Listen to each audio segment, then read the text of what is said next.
साथियों, एक बार फिर से आप सभी का स्वागत है। आज हम लोग संवैधानिक विकास से संबंधित महत्वपूर्ण प्रश्नों को डिस्कस करेंगे। संवैधानिक विकास को हमने काफ़ी विस्तार से आपको पढ़ाया है। अगर आप वीडियो नहीं देखे हैं तो आप जाके वीडियो को देख सकते हैं। सारे वीडियो का लिंक मैं डिस्क्रिप्शन में दे दूंगा। तो दोस्तों, आज हमने संवैधानिक विकास से संबंधित 20 महत्वपूर्ण प्रश्नों को सिलेक्ट किया है। आइए एक एक करके इसे डिस्कस करते हैं। पहला प्रश्न है, 1773 ईस्वी के रेगुलेटिंग एक्ट के तहत उच्चतम न्यायालय की स्थापना कब हुई थी? तो दोस्तों, 1773 ईस्वी के रेगुलेटिंग एक्ट के तहत उच्चतम न्यायालय की स्थापना जस्ट एक साल बाद 1774 ईस्वी में कर दी गई थी। कोलकाता में इसका स्थापना हुआ था और इसमें एक मुख्य न्यायाधीश तथा 3 अन्य न्यायाधीश थे। मुख्य न्यायाधीश का नाम एलिजाह इम्पे था और अन्य न्यायाधीशों का नाम चैम्बर्स, लिमेस्टर और हाइड था। आइए देखते हैं। दूसरा प्रश्न है, केंद्रीय बोर्ड नियंत्रण बोर्ड के सदस्यों को भारतीय राजस्व से वेतन देने की व्यवस्था किस अधिनियम के माध्यम से किया गया? तो दोस्तों, नियंत्रण बोर्ड के सदस्यों को भारतीय राजस्व से वेतन देने की व्यवस्था की बात की गई थी, वह 1793 ईस्वी के चार्टर अधिनियम के माध्यम से किया गया था। याद रखेंगे, 1793 ईस्वी का चार्टर अधिनियम। आइए बढ़ते हैं तीसरे प्रश्न की ओर। तीसरा प्रश्न है, भारतीयों के शिक्षा पर पहली बार 1 लाख खर्च करने का प्रावधान कब किया गया था? तो दोस्तों, भारतीयों के शिक्षा पर 1 लाख खर्च करने का प्रावधान 1813 ईस्वी के चार्टर अधिनियम में किया गया था। याद रखेंगे, और इसी अधिनियम के माध्यम से पहली बार ईसाई पादरियों को भारत में भेजा गया था। आइए बढ़ते हैं चौथे प्रश्न की ओर। चौथा प्रश्न है, किस अधिनियम के माध्यम से कंपनी के व्यापारिक अधिकार पूर्णतः समाप्त कर दिए गए थे? तो दोस्तों, इसका जो आंसर होगा वो होगा 1853 ईस्वी का 1833 ईस्वी का चार्टर अधिनियम। 1833 ईस्वी के चार्टर अधिनियम में कंपनी के व्यापारिक अधिकार को पूर्णतः समाप्त कर दिया गया था। अब कंपनी भारत में व्यापार न करके कंपनी ब्रिटिश संसद की ओर से भारत में शासन कर रही थी। तो याद रखेंगे, 1833 ईस्वी के चार्टर अधिनियम में कंपनी के व्यापारिक अधिकार को पूर्णतः समाप्त कर दिया गया था। आइए बढ़ते हैं पांचवें प्रश्न की ओर। पांचवा प्रश्न है, गवर्नर जनरल को संपूर्ण देश के लिए एक बजट तैयार करने का अधिकार किस अधिनियम के द्वारा दिया गया? तो दोस्तों, यह अधिकार 1833 ईस्वी के चार्टर अधिनियम के माध्यम से दिया गया था। अधिनियम के माध्यम से लॉर्ड विलियम बेंटिक के पहले ऐसे गवर्नर बन जाते हैं जो संपूर्ण भारत के क्षेत्रों के लिए एक बजट तैयार करते हैं। आइए बढ़ते हैं छठे प्रश्न की ओर। छठा प्रश्न है, लॉर्ड मैकाले की अध्यक्षता में प्रथम विधि आयोग का गठन कब हुआ? तो दोस्तों, लॉर्ड मैकाले की अध्यक्षता में प्रथम विधि आयोग का गठन 1834 ईस्वी में हुआ था। याद रखेंगे। आइए बढ़ते हैं सातवां प्रश्न की ओर। सातवां प्रश्न है, कंपनी के महत्वपूर्ण पदों को प्रतियोगी परीक्षाओं के आधार पर भरने की व्यवस्था किस अधिनियम के माध्यम से की गई? तो दोस्तों, इसका जो आंसर होगा वो होगा 1853 ईस्वी का चार्टर अधिनियम। जी हाँ, 1853 ईस्वी का चार्टर अधिनियम अंतिम चार्टर अधिनियम था और इसी के माध्यम से अब कंपनी के जो महत्वपूर्ण पद हैं उन्हें प्रतियोगी परीक्षाओं के आधार पर भरा जाएगा। इससे पहले क्या था कि कंपनी के जो भी महत्वपूर्ण पद थे उन पर नामजदगी का सिद्धांत था। आइए आगे बढ़ते हैं।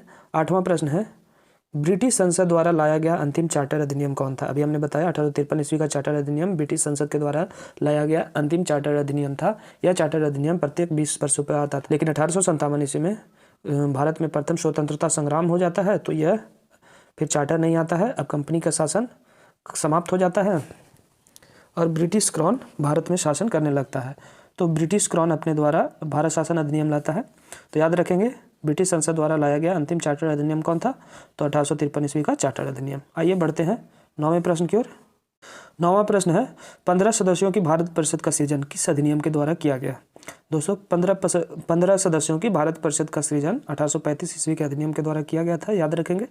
और यह 15 सदस्यीय भारत परिषद का जो सृजन किया गया था इसे 1947 ईस्वी के स्वतंत्रता अधिनियम में समाप्त कर दिया जाता है। हम लोग पढ़ चुके हैं।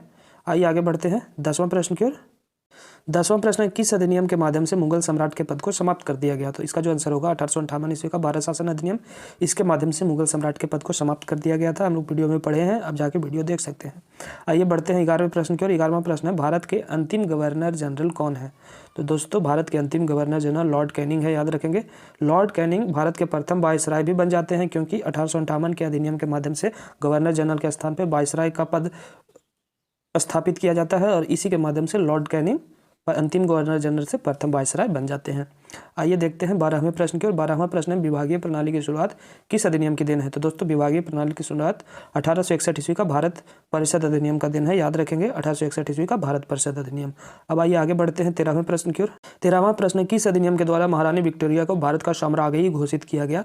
तो शाही उपाधिनियम 1876 ईस्वी के माध्यम से महारानी विक्टोरिया को भारत का साम्राज्ञी घोषित किया गया है। आइए बढ़ते हैं 14वां प्रश्न की ओर।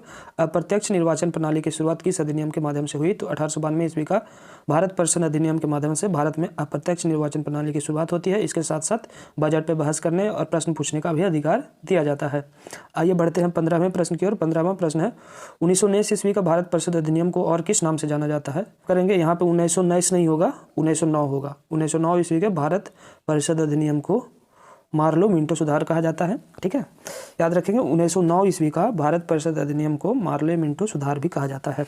आइए बढ़ते हैं 16वें प्रश्न की ओर। 16वां प्रश्न है प्रांतों में द्वैत शासन के जनक किसे कहा जाता है? तो दोस्तों प्रांतों में द्वैत शासन का जनक लियोनस कार्टियस को कहा जाता है। लियोनस कार्टियस ने अपनी पुस्तक डायआर्की में इसका संकल्पना प्रस्तुत किया था, इसलिए प्रांतों में द्वैत शासन का जनक लियोनस कार्टियस को कहा जाता है। आइए बढ़ते हैं 17वें प्रश्न की ओर। पहली बार महिलाओं को वोट देने का अधिकार कब दिया गया? तो पहली बार महिलाओं को वोट देने का अधिकार भारत शासन अधिनियम 1919 के माध्यम से दिया गया था। उस समय इंग्लैंड के प्रधानमंत्री लॉर्ड जॉर्ज थे। याद रखेंगे पहली बार महिलाओं को वोट देने का अधिकार भारत शासन अधिनियम 1919। इस अधिनियम को लाने में लॉर्ड जॉर्ज की महत्वपूर्ण भूमिका थी। तो याद रखेंगे उस समय इंग्लैंड के प्रधानमंत्री कौन थे? Lord George. आइए बढ़ते हैं 18वें प्रश्न की ओर। 18वां प्रश्न है 1835 ईस्वी का भारत शासन अधिनियम में कितने अनुच्छेद थे? तो दोस्तों 1835 ईस्वी के भारत शासन अधिनियम में 321 अनुच्छेद थे और 10 अनुसूचियां थी। याद रखेंगे इस अधिनियम की एक विशेषता यह थी कि इसमें प्रस्तावना का अभाव था। याद रखेंगे तो 1835 ईस्वी के भारत शासन अधिनियम में कितने अनुच्छेद थे? 321 अनुच्छेद। मूल संविधान में 395 अनुच्छेद, 8 अनुसूचियां और 22 भाग। आइए बढ़ते हैं 19वें प्रश्न की ओर। प्रांतों में द्वैत शासन का अंत किस अधिनियम के द्वारा किया गया? तो दोस्तों प्रांतों में द्वैत शासन की स्थापना 1919 ईस्वी के भारत शासन अधिनियम के माध्यम से किया जाता है, लेकिन 1935 ईस्वी के भारत शासन अधिनियम से प्रांतों में द्वैत शासन समाप्त कर दिया जाता है, उसे केंद्र स्तर पर लागू कर दिया जाता है। तो याद रखेंगे प्रांतों में द्वैत शासन का अंत 1935 ईस्वी के भारत शासन अधिनियम।